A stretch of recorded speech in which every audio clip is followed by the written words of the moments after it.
Hi, this is Derek. And this is Carrie from the Better Conversations podcast. When we aren't talking about money and marriage, we're listening to Stephanie O'Brien on the Moved by Purpose podcast.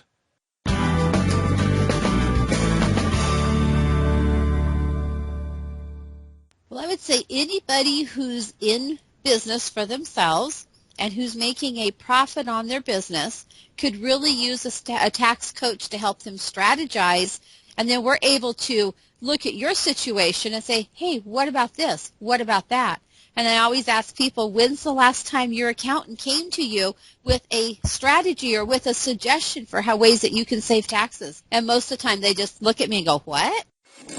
Are you longing to know what your purpose is? Are you on the wrong career path? Do you feel like there must be more to life? Don't worry, there's hope. It's time to be moved by purpose. Now your host, Stephanie O'Brien.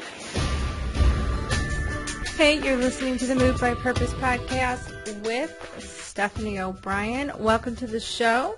Today's guest is Diane Gardner. She is a tax coach, and we will be talking about something that may not be the most exciting thing for you, but it is very important to learn.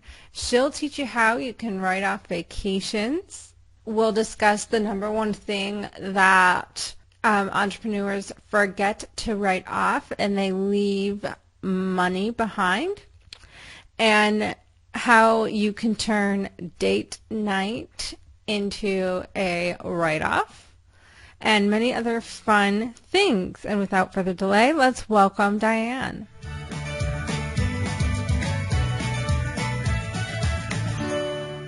Welcome to the show, Diane. It is an honor to have you on today. Thanks so much for having me on your show. I'm really looking forward to it.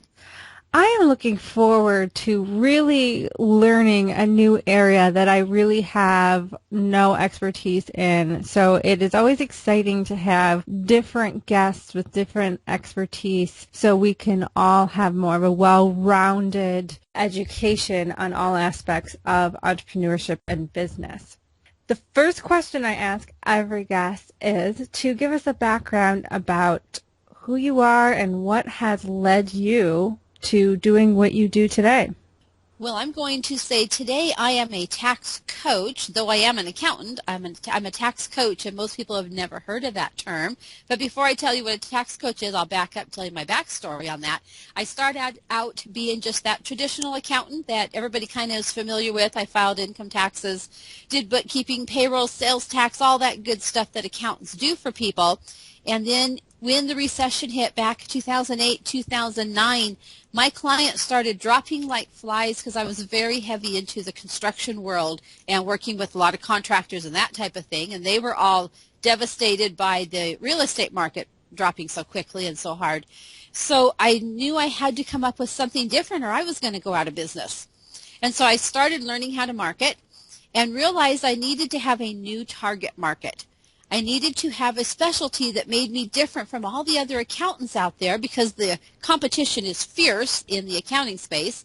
And so did a bunch of research and found out about this new program called Becoming a Tax Coach. And so I dug into that and I thought I could really buy into this whole program and got my certification and became a tax coach. And what a tax coach is it somebody who comes alongside an entrepreneur, a business owner, and we are proactively helping you plan your way to a lower tax liability.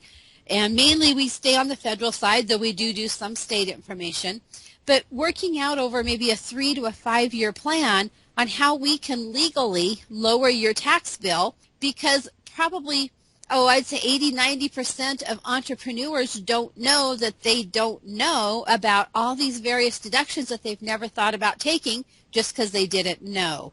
So I get to be kind of a tax superhero and jump in and lower people's tax bills. And yes, I do have a cape. It's purple. Haven't worn it out in front of anybody yet because that's a little outside my comfort zone, but I did buy one. But it's just kind of fun being the tax superhero instead of the bad news person who every March, April would tell people, oh, you owe X amount of dollars. So I really like this side of the business a lot better than I do my traditional tax preparation business. Yeah. And businesses really, especially in entrepreneurship, if you're relatively new, you really don't know how many things you can write off. It's amazing how many freelancers I talk to, and I'm like, I meet them at the coffee shop or anywhere, and I'm like, oh, did you log your mileage for this? Did you keep your receipt for this or whatever? They're like, no. I'm like, why not? Because they don't know that they don't I know. didn't know. Yeah, I didn't know I could write it off. I'm like, I wonder how much money that you just, because you didn't log or because you didn't keep track of it, how much money you just kind of left out there for you in deductions. So Yeah. So, and it's amazing. And even people who have been in business for a long time kind of get tunnel vision on what it takes to keep that business rolling. They're so busy on the next marketing project, the next bulk mailing, the next email market, whatever it is that they're doing, and they're getting the jobs out the door. Maybe they're packaging boxes and shipping, whatever it is they're doing, that they forget about the benefits that are there if they just will stop and take the time to document things. right, and that takes discipline. And I mean, I'm grateful. I mean, I keep it simple. I know there's apps and all kinds of things you can use, but I just kind of shove. It's not that organized. I'm probably an accountant's nightmare with what I would give them, but I'm like, I'll just shove my receipts in an envelope and then, once a month go and input them onto a spreadsheet. So there is a little bit of organization. But anytime I'm out and I start talking about my business and I hand out my business card or gain a lead, that's networking, and that counts. And people don't realize, like, well, I thought I had to be super intentional about it. Like, if I know I'm going to a networking event, then I write the app. But I'm like, I've gotten customers from sitting at Starbucks. Mm-hmm. So yeah. Or so there's ways you can do things like writing off a vacation because you were intentional about it. And you set up a couple appointments that you could have while you were there, and we can write off some or all, depending on how you structure it, of vacations in various places. And those are things that people have no clue about. Yep. And even like your significant other, like my boyfriend, I was like, I got to get you on payroll somehow. But like he helps strategize. We have business meetings all the time. I mean, because we talk strategy, we brainstorm what's our new next step, and we do it over dinner or whatever. And that's a business meeting. So not that you want to turn every night into talking business, because that's not good for your relationship. No. But some people do that. Married couples that have spouses support them and help. Like, those are all important things to keep in mind.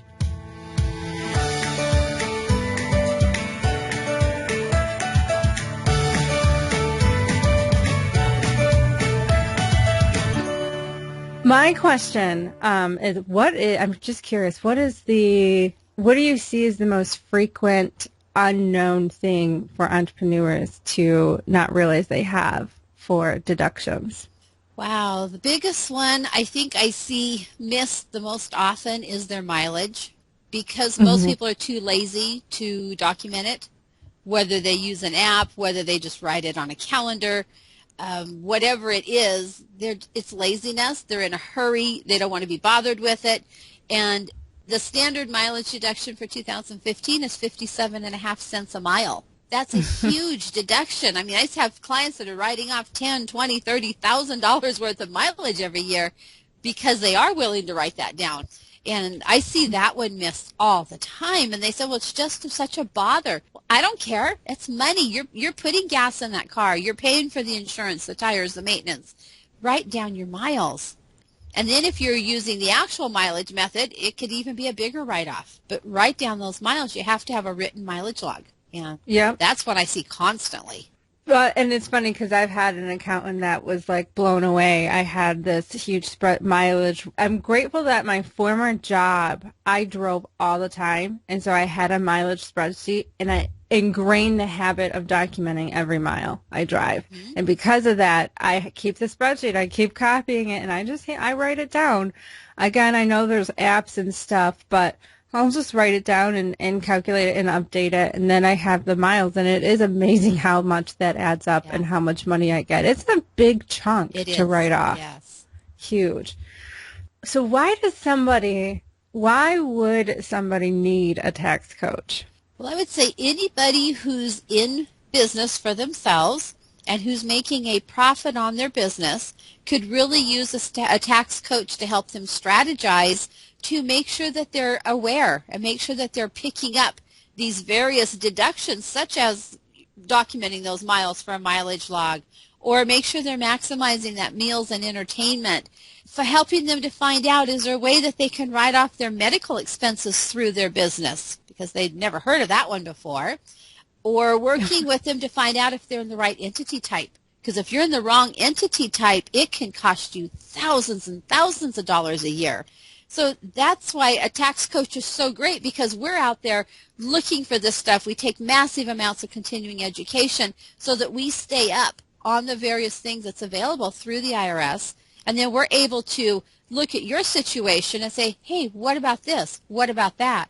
And I always ask people, when's the last time your accountant came to you with a strategy or with a suggestion for how ways that you can save taxes? And most of the time they just look at me and go, what? So that's why you need a tax coach. Now, are tax coaches also accountants? So it's kind of, like your clients are also the ones you do accounting for? Most of the tax coaches are accountants, not all. There are a few tax coaches out there who are financial planning type people, attorneys, business coaches, some of those kind of things. But most of them are accountants were an accountant first and then got their certification and became a tax coach. So there are people that have a big concern that they are building a side business around their study day job, and they are terrified to make the full transition because of things like insurance, how do you manage taxes, how do you keep track of all of this, payroll if they end up being employers.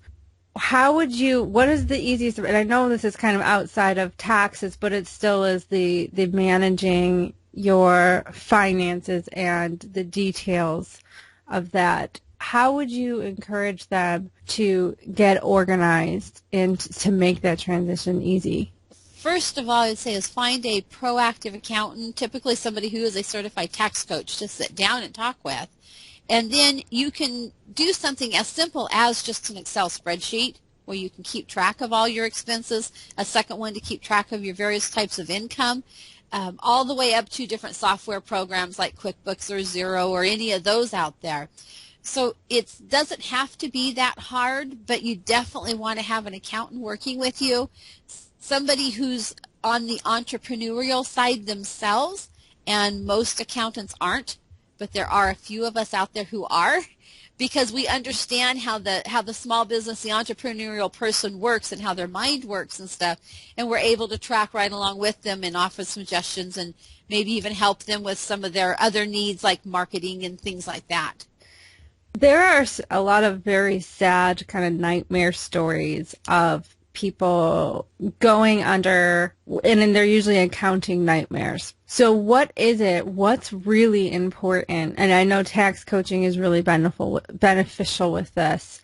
What are things we need to look for in an accountant to make sure we are getting the best advice, the soundest advice, and we're keeping an eye on things? Because the owner is liable. The business owner ends up being liable regardless. Right.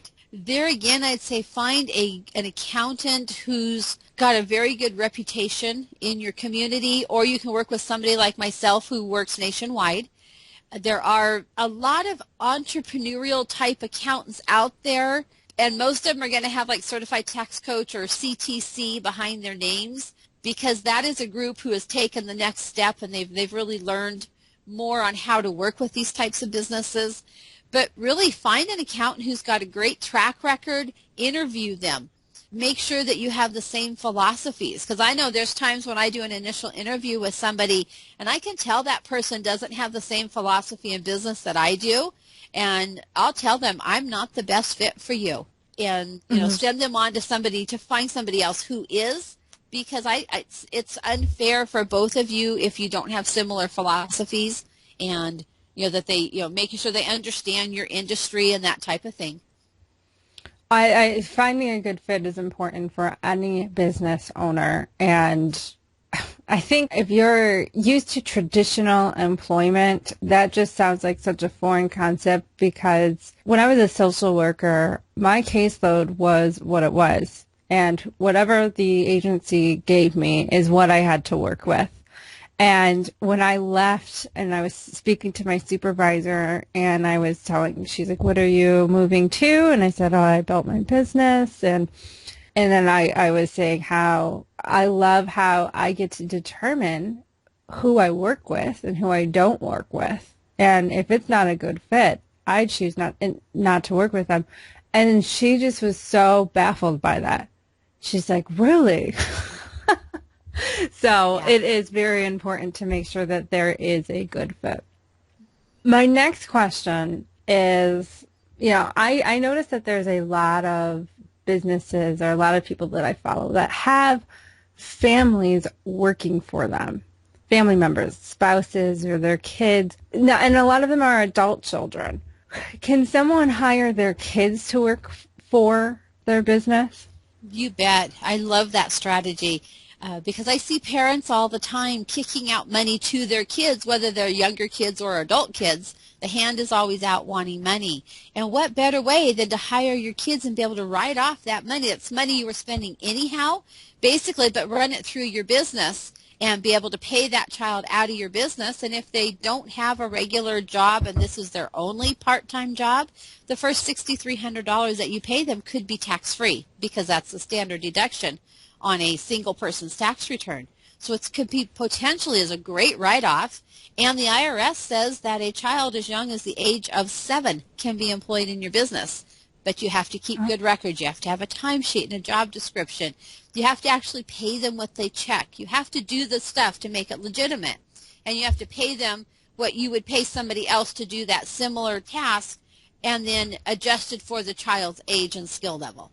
So it's a great write-off strategy. Wow. Assuming you have to follow like minimum wage guidelines and things like that. You may not if the child's under, I think it's like maybe 15 or 16, something right around that range. Oh, but yeah, okay. Yeah, there's some things you can get away with doing. You can use them in your marketing and pay them for, using their face and their, those types of things out there in your marketing. So a lot of creative things you can do to be able to pay your children and write off stuff that's what we call after-tax money that you were paying for anyhow, but write it off through your business with pre-tax money. That's really cool. Now, I would love to hear, because I've heard some people say they've written off vacations. Do they have to have like a business meeting planned and set? So they want to go to Miami, and they happen to know someone in that Florida area, and they would like to meet up for coffee. Is that considered something you can write off, or does that need to be much more intentional? That one needs to be more intentional. So before you go, you need to have it on your calendar that you are meeting with this person at this time, and then you document once you're there, this is what you discussed or that you talked about. Maybe it led to a subsequent meeting, or maybe it led to a referral on to another person. You want to show that this business reason for going on this trip. And I like to say have more than one meeting, so that if you're just there for one meeting on one day, it's pretty hard to write off a 2-week vacation. But if you can sprinkle some meetings throughout the course of that couple weeks, and maybe you went and you toured a business somewhere, and you checked in with the local chamber, and you just did a bunch of stuff like that give it a business connotation, it makes it a lot easier to write it off. But then you also have to take into account who went with you on the trip. And sometimes you can only write off your piece of it. You can't necessarily write off bringing your whole family with you, but you can get a portion of it to be written off. Okay. I mean, unless those family members were also helping or doing something with you Correct. to, to Yeah. help. Yeah. So if you could attend a conference somewhere, display at a conference, a trade show, whatever it might be, and they're there helping you with the booth and they're helping you do that type of thing, and then you stay for a few extra days of vacation, you can write off the business piece of it. Okay. That's cool. Yeah. So it's good because so your big thing that I hear you stress continually is documentation. Having it on the calendar and documenting what you plan to do or who you plan to speak with and what you're speaking on or strategizing is really good, because I think some people might be like, oh, great, I can write off this vacation. Let's try to figure out who I can meet down there and just meet for coffee. So it's good that that you're saying it's got to be documented and much more intentional than just kind of, hey, we're in town. Right. Let's meet. Yes. Okay.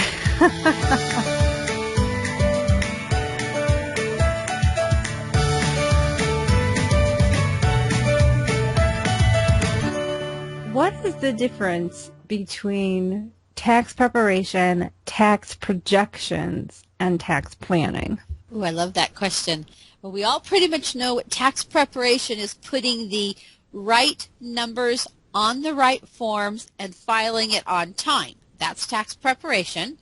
Tax projections is accountants all over the country, this time of year especially, are sitting down with their clients and they're projecting out where that client might end up for the year, giving some final guidance and letting them know if we need to adjust their estimated payments, and just little things that we can do for them on the tax projection level. But a tax plan is a proactive look ahead of what's coming up over the next 2, 3, 4, 5 years, and how can we make some permanent changes in your business so that you have that tax savings year after year after year after year. And something as simple as changing an entity type. Let's say by making that change, it saves you $3,000 a year. That's every year. So over 10 years, that's $30,000 you saved just because we made a change to your entity type. So things like that, we like to put in more longer term type things, as well as show them some short term type stuff. But tax planning is a little more longer term. It's an actual plan, and then we come along beside you and help you implement that plan over the life of your plan. So where should someone be in their business to consider tax planning?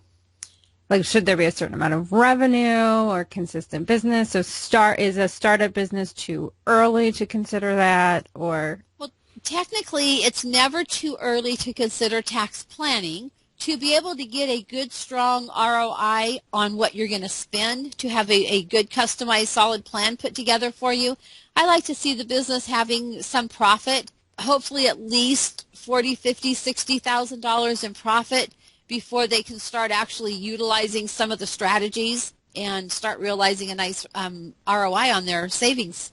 Mm-hmm. Okay, very cool. Now, you mentioned earlier that you could write off medical expenses. That's a newer one for me. So how could someone write off medical expenses through their business? Okay, that is done through a medical expense reimbursement plan, or you've heard people talk about a MERP or a Section 105. They're all the same thing.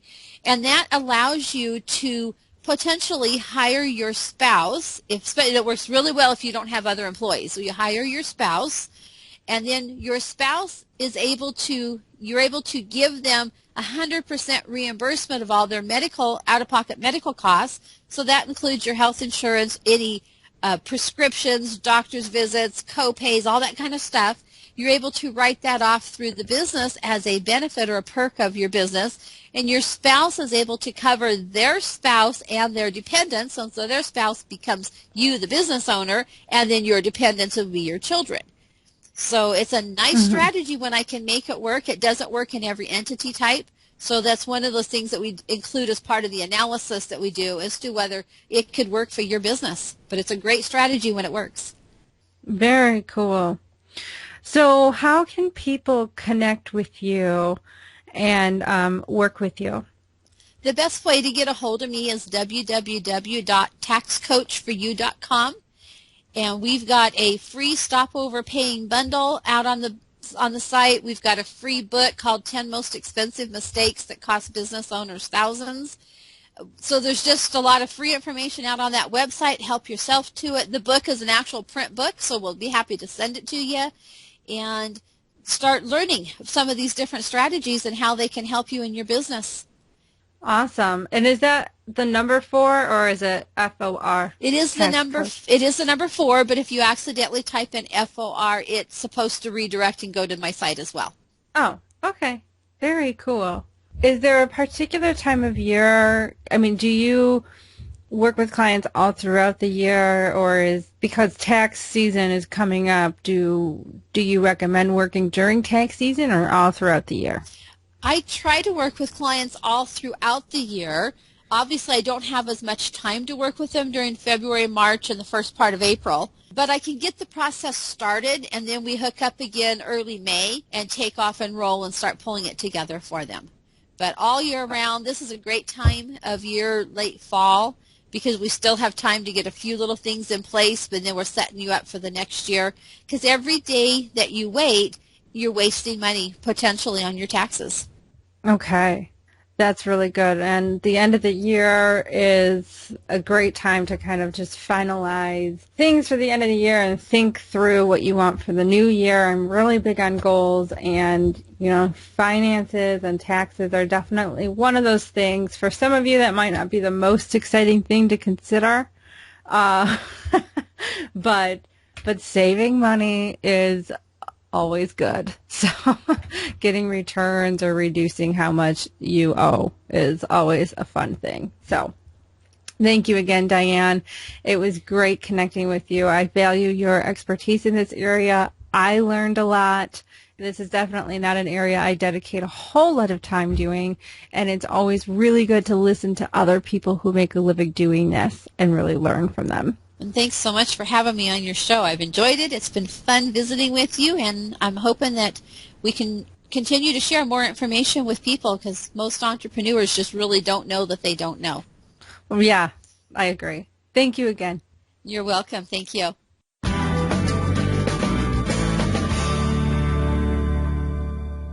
Find an accountant who's got a very good reputation in your community, or you can work with somebody like myself who works nationwide. But really find an accountant who's got a great track record. Interview them. Make sure that you have the same philosophies. And there you have it. That was Diane. Very informative interview that I had. I learned a lot. I enjoyed learning from her. It was good to have a different guest talk about different things. And this should still be the month of December if all goes well. I'm recording this intro on December 2nd. This should be getting published in a couple weeks out. And so, reminder that if you have not opted into my newsletter, you are missing out on the 50% off all coaching packages for the month of December. So do not miss out. You want to jump on that. Some of these programs start in January to help you start the year strong with a solid group of people. If you have any questions, please email us. We will be happy to answer for you.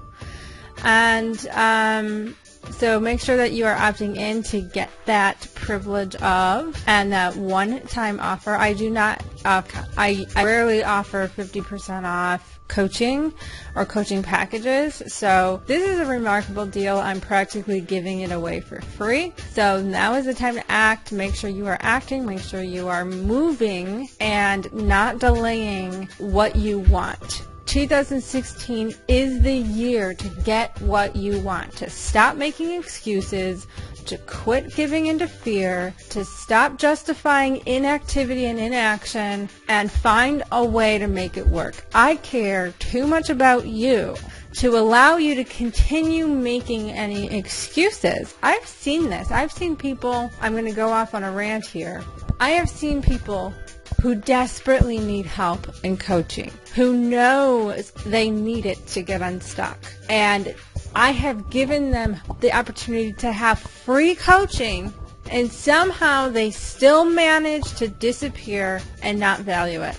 And this isn't to pass a hard judgment on that. But this is why you're stuck. And this is why you will continue to live your life stuck and never seeing change and never getting results as long as you sit on your butt and continue doing what you've always done, which is giving into excuses, hiding out, giving into fear, playing small, and giving into a low self-confidence. It is a brave step. It takes a lot of courage to reach out and say, I'm ready. It's scary. I get it. You don't know what is ahead. You don't know how much work it's going to be required. I completely get that. But please, for the sake of the world, for the sake of those around you, for the ones you love, do it. If you're not going to do it for them or for yourself, at least do it for those that love you.